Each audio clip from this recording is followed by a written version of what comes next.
tout d'abord, nous allons nous pencher sur l'actualité scientifique. Vous savez qu'aujourd'hui, la protection de l'environnement est vraiment au cœur des préoccupations. Par exemple, l'Union européenne tient à ce que l'on réduise l'emploi des pesticides dans l'agriculture. Et bien justement, Laurence Beauvillard, qui est notre spécialiste des sciences à Télématin, a rencontré une équipe scientifique française qui a trouvé une solution pour réduire l'emploi des produits phytosanitaires dans l'utilisation de nouvelles inventions. Par exemple, aujourd'hui, regardez, il s'agit d'une vigne artificielle. Ces feuilles de plastique ne souffrent ni du froid ni de la chaleur. Elles ne craignent ni les insectes ni les champignons et pourtant, elles vont recevoir de multiples traitements.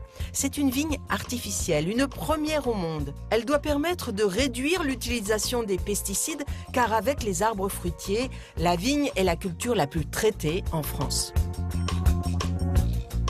On commence des traitements très tôt, au mois d'avril, lorsque la vigne a très peu de feuilles.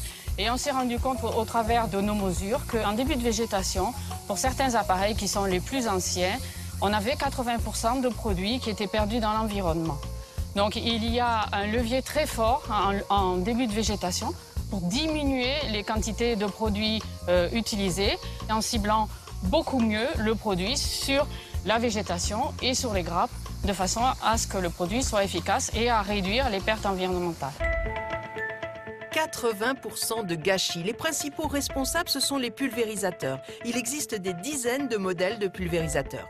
Ces chercheurs ont travaillé sur la qualité des gouttes émises et sur la quantité de produits atteignant véritablement la végétation à la goutte près. 427. On peut en fait régler un pulvérisateur de différentes manières et donc ces paramètres de réglage vont avoir une influence sur la taille, la vitesse des gouttes que le pulvérisateur produit. On peut faire varier donc, la quantité d'air que produit la turbine du pulvérisateur. Donc plus on produit d'air, plus on porte les gouttes avec force. Si on les porte trop fort, elles vont traverser, trop pénétrer. Donc il y a un compromis à trouver. On peut faire varier la taille des gouttes. Plus elle est grosse, plus elle a d'inertie. Suivant la saison, il existe 3 modèles de végétation. Après chaque traitement, les feuilles sont collectées, amenées au laboratoire afin de déterminer la meilleure solution au meilleur moment. On va quantifier le colorant test présent. Notre équipe est très fière, grâce à la vigne artificielle, d'avoir mis en évidence donc, des écarts assez significatifs et des marges de progrès très importantes en termes de réduction de l'utilisation des produits phytosanitaires. Donc entre les deux cas extrêmes, nous avons un rapport de 1 à 9, c'est-à-dire qu'on dépose 9 fois plus de produits dans un cas que dans le cas le plus défavorable. Donc dans les contextes les plus favorables, on peut clairement réduire la dose et appliquer moins de produits au total.